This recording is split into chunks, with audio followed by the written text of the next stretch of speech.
तो दोस्तों मैं आज आपको एक्सप्लेन करने जा रहा हूँ as long as you love me का एपिसोड नंबर 27 और एपिसोड नंबर 28। तो अगर आपने अभी तक मुझे सब्सक्राइब नहीं किया तो सब्सक्राइब कर दें। और एपिसोड नंबर 27 शुरू होता है और हम देखते हैं कि जो यान है वो पीछा कर रहा है शाओमेक का। शाओमेक बहुत तेज़ी से गाड़ी चला रही है और जब यान उसका पीछा कर रहा है तो उसे बार बार ख्याल आ रहे हैं, उसको अलग अलग चीज़ें याद आ रही है जो उसने शाओमेक को कही थी इतने दिनों तक, क्योंकि उसे अभी पता चल चुका है कि वो बेटा नहीं है जो मिलने का। उसे पता चल चुका है कि वो डायरेक्टर लिन का बेटा है और वो ऑलमोस्ट अडॉप्टेड टाइप ही था इस फैमिली में, क्योंकि उसके पापा को तो नहीं पता था कि यान उसका बेटा नहीं है, पर उसकी मम्मी को पता था क्योंकि उसके मम्मी ने एक्सचेंज कर लिया था बच्चे को। तो हम देखते हैं कि जो शाओमेक है वो आ जाती है हॉस्पिटल में और हॉस्पिटल में भाग के पहुंच जाती है छत पे, तो उसके पीछे पीछे यान भी चला जाता है। पर जो शाओमेक है वो चली जाती है उस टेलीफोन बूथ में जिससे आप हेवेंस में बात कर सकते हो। पर वो जो टेलीफोन बूथ होता है वो होता है साउंड प्रूफ, यानी कि अगर आप अंदर कुछ भी बोलोगे तो बाहर उसकी आवाज़ नहीं आएगी। तो जो शाओमेक है वो अंदर जाके बात करने लगती है, पर वो रो रही होती है, तो यान समझ जाता है कि वो किससे बात कर रही होगी। तो शाओमेक कॉल लगाती है अंकल जोऊ को और उनको कहती है कि मैं क्या करूँ, जो यान है वो भी मुझे हेट करता है और जो अब मेरी मम्मी है वो भी मुझे हेट कर रही है। तो मुझे समझ में नहीं आ रहा कि मैं अब करूँ क्या। कि उतने में हम देखते हैं कि जो टेलीफोन बूथ का जो गेट है वो हल्का सा खुल जाता है, क्योंकि जो शाओमेक अंदर जाती है तो वो अंदर वो गेट बंद करना भूल जाती है, तो वो थोड़ा सा खुला रह गया होता है। तो वो तभी कहती है कि यान आपका जो बायोलॉजिकल सन ही नहीं है, यानी कि आपका बेटा है ही नहीं यान, फिर भी वो मुझे हेट करता है। कि वो सोचता है कि हमारी फैमिली ने उसे मार दिया है, पर मैं उसे कैसे बताऊँ ये बात। तो बाद में जो यान ये सुन लेता है तो वो नीचे आ जाता है, गाड़ी चला के घर के पास आ जाता है और घर के पास जैसे आता है तो उसे सारी चीज़ें याद आने लगती है जो डायरेक्टर लिन ने की है। जो डायरेक्टर लिन जैसे बिहेव करती है उसके आसपास, जैसे ही यान वहाँ होता है तो जो डायरेक्टर लिन है वो थोड़ी नर्वस टाइप हो जाती है और ऐसे बिहेव करती है जैसे उसका ही बेटा हो। तो जो यान है उसे सब कुछ समझ में आ रहा होता है अब। तो वो घर में जाता है अंदर और जो अपना गुस्सा है वो बॉक्सिंग बैग पे निकाल रहा होता है, पर वो जितने बार पंच मारता है उसे हर बार जो उसकी पास्ट की मेमोरीज़ है वो याद आ रही होती है जिसमें वो शाओमेक को टॉर्चर कर रहा था। तो वो सोच रहा होता है कि मैं क्या करूँगा अब आगे जाके, मैं कैसे मुँह दिखाऊँगा शाओमेक को। तभी जो शाओमेक है वो भी आ जाती है। तो शाओमेक सोचती है कि वो जाके उससे बात करे, पर वो बाद में अपना मन बदल लेती है और बाहर ही खड़े रहते हैं और दोनों जो दरवाज़ा है उस रूम का, उस दरवाज़े के दोनों साइड खड़े रहते हैं। उसके बाद हम देखते हैं कि जो यान है वो ऑफिस में आ जाता है और जो उसके टीम मेंबर्स होते हैं उनसे मीटिंग में बैठा होता है। तो जियांग उसे प्रोजेक्ट के जो बारे में बता रहा होता है, पर तभी यान का जो ध्यान है वो रहता ही नहीं, वो इसी बात में सोचने में लगा होता है। तो जियांग उसे बताता है तो यान को कुछ समझ में नहीं आता। यान कहता है कि तुम लोग देख लो ये प्रोजेक्ट, तुम्हें जो अच्छा लगे वो कर दो, मुझे मालूम है तुम लोग बहुत अच्छे हो। और वो कह के वो वहाँ से चला जाता है। तो जो सुनलिंगशी है वो सोचती है इसके साथ चल क्या रहा है, क्योंकि उसे बताना होता है जियांग को हर चीज़।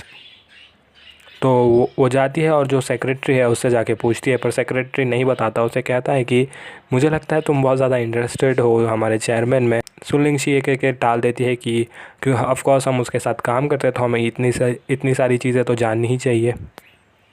उसके बाद हम देखते हैं कि जो यान है वो मिलने जाता है डॉक्टर शाओ से और डॉक्टर शाओ को कहता है कि मुझे लग रहा है कि जो मेरे पापा है उसे डॉक्टर ये ने नहीं मारा है, किसी और ने मारा है। इसके लिए जो वो बंदा है वो ट्राई करने आया था, वो आया था डॉक्टर ये को मारने के लिए भी, क्योंकि डॉक्टर ये को पक्का कुछ पता है।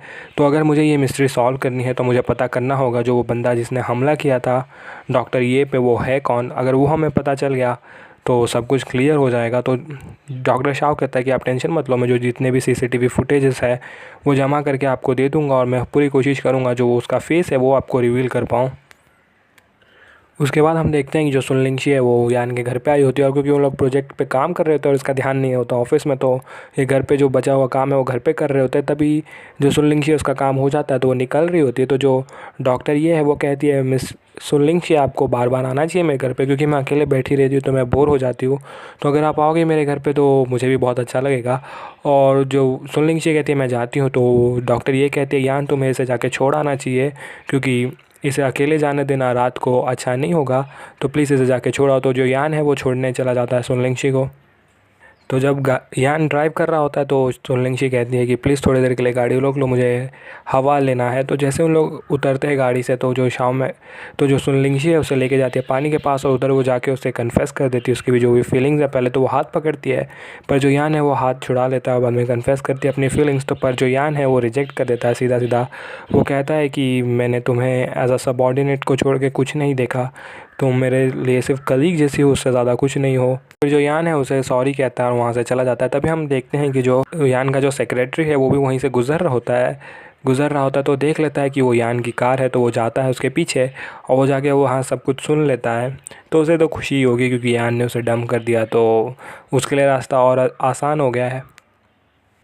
उसके बाद हम देखते हैं कि जो प्रेसिडेंट जियांग है और जियांग जी है वो दोनों होते हैं एक पार्टी में। वो पार्टी होती है जो उसकी कमर्शियल सिटी है जो प्रेसिडेंट जियांग बना रहा है उसके फंडिंग के लिए।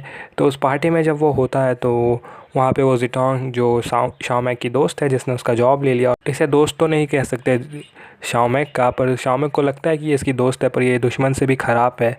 तो वो आती है, वो बात करने लगती है जियांग से क्योंकि जियांग को लाइक करती है। तभी जो जियांग प्रेसिडेंट जियांग है वो जियांग को बुलाता है, जो प्रेसिडेंट जियांग है वो जियांग जी को बुलाता है बात करने के लिए बाकी के लोगों से। तो वो उसे बिल्कुल इग्नोर करता है और कहता है कि मुझे ये पार्टी अटेंड करना बिल्कुल भी पसंद नहीं है। तो वो जिटोंग के साथ चला जाता है बाहर।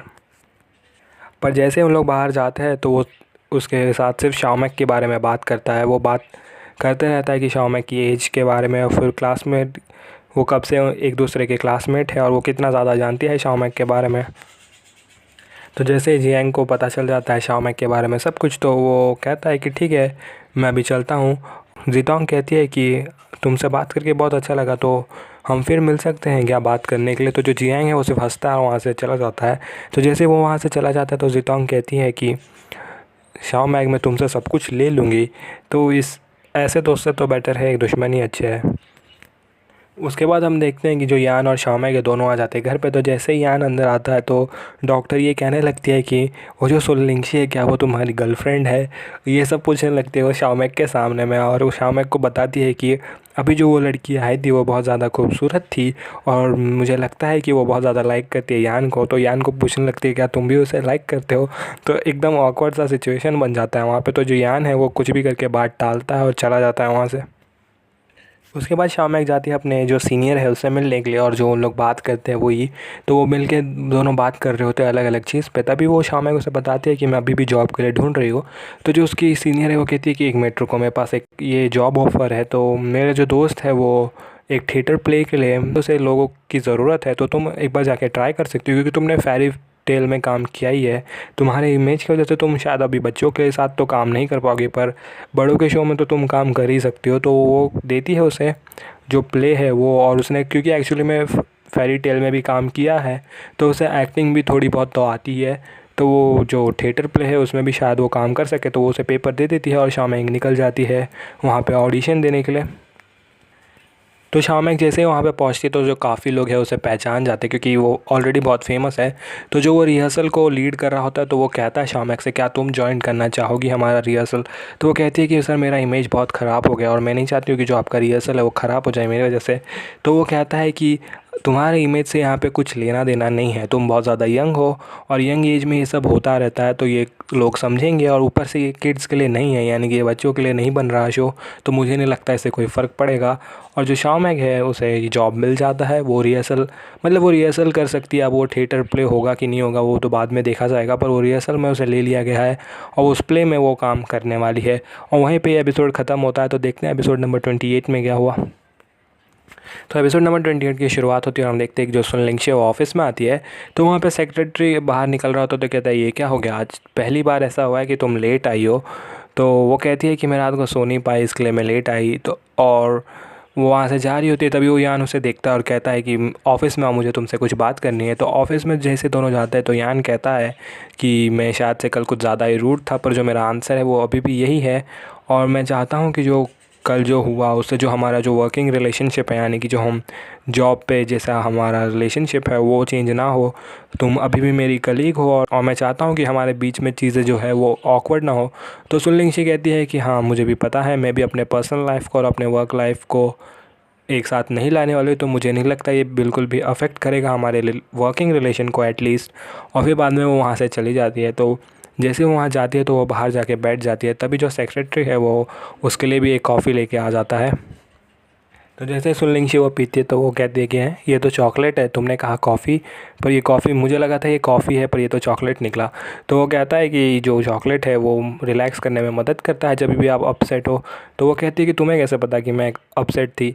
तो वो थोड़ा सा नर्वस टाइप हो जाता है और खड़े होकर कहता है कि मुझे लगा था कि जो लड़की लोग हैं उसे चॉकलेट खाना, केक खाना, चॉकलेट फ्लेवर कैंडीज़ खाना बहुत ज़्यादा पसंद है, मतलब एकदम नर्वस टाइप हो जाता है और बड़बड़ करना शुरू कर देता है। तो जो सुन लिंगशी है उसको पता होता है, मुझे तो लगता है कि उसे पता है कि ये सेक्रेटरी कैसा फ़ील करता है, तो वो भी स्माइल करती है। उसके बाद जैसे ही यान घर पर जाता है तो जो डॉक्टर ये है उसे जात के कहती है कि यान तुम बहुत ज़्यादा पतले हो गए हो, मुझे पता है कि तुम लोग के जो कॉलेज का एंट्रेंस एग्ज़ाम है वो आने वाला है, पर तुम्हें अपने हेल्थ पे भी ध्यान देना चाहिए।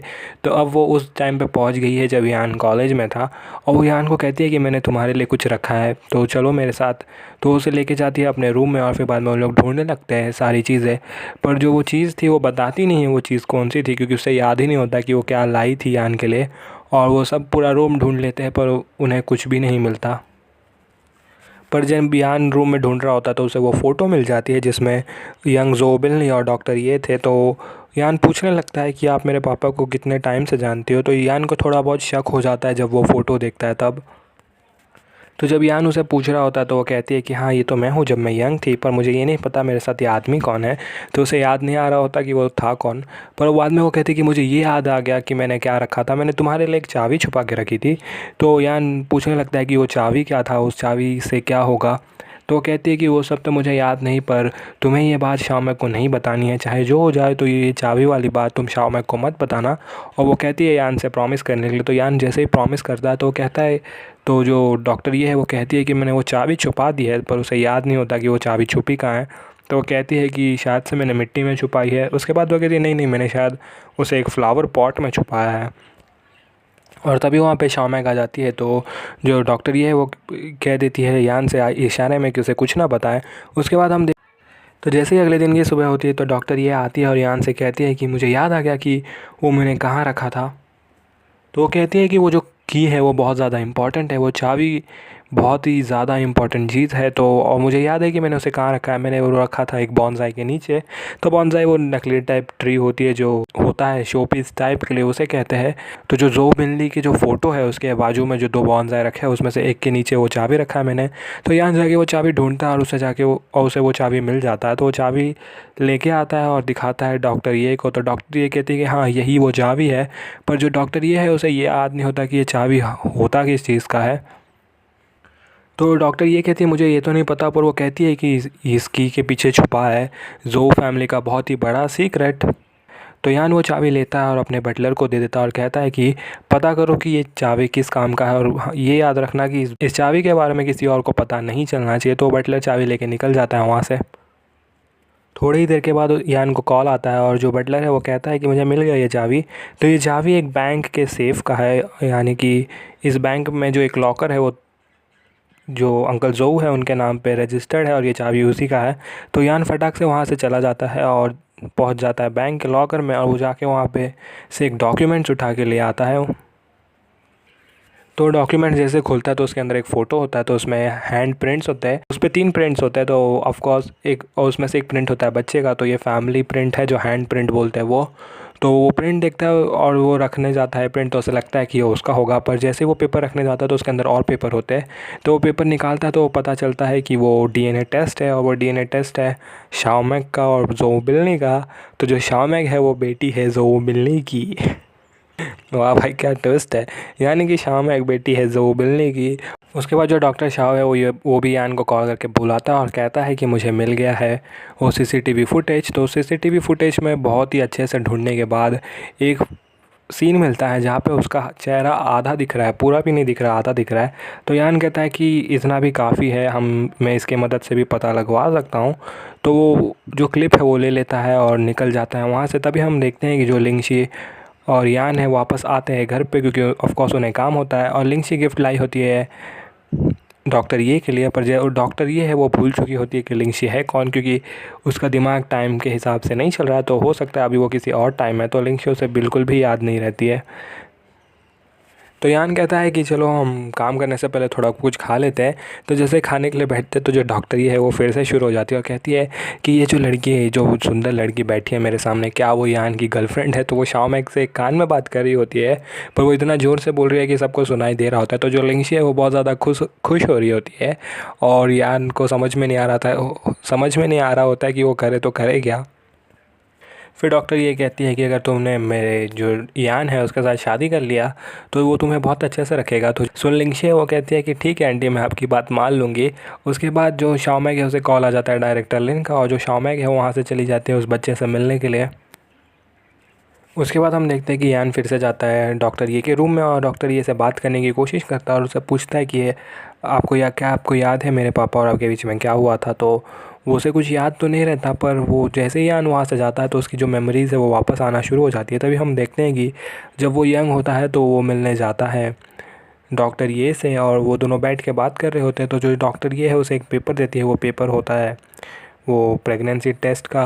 तो उसे पता चलता है कि जो डॉक्टर ये है वो प्रेग्नेंट है। तो अगर आपको याद होगा जो स्टार्टिंग का एपिसोड है उसमें जो प्रेसिडेंट जियांग है वो बता रहा था छोटे जियांग को कि एक दिन ऐसा हुआ कि जो ज़ो बिल्नी है उसने एक बहुत ही अमीर लड़के से शादी कर लिया, और जितने भी उसके प्रॉब्लम्स थे वो सॉल्व हो गए, उसने सबको पैसे दे दिया। तो वो एक्चुअली में वो शादी करना चाहता था डॉक्टर ये के साथ, पर बिज़नेस की वजह से उसे शादी करना पड़ा किसी और से। डॉक्टर ये है उसे अबैंडन कर दिया, उसे शादी नहीं किया।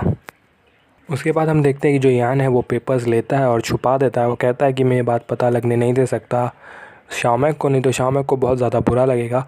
उसके बाद वो चला जाता है वहाँ से और बाहर चला जाता है, और वहाँ जाके वो ड्रिंक कर रहा होता है अकेले। तभी वहाँ पे शाओमेंग आ जाती है और उसे रोकने की कोशिश करती है, और वहीं पे एपिसोड नंबर 28 ख़त्म होता है। तो दोस्तों अगर आपने अभी तक मुझे सब्सक्राइब नहीं किया तो सब्सक्राइब कर दें, और अगले वीडियो तक के लिए बाय।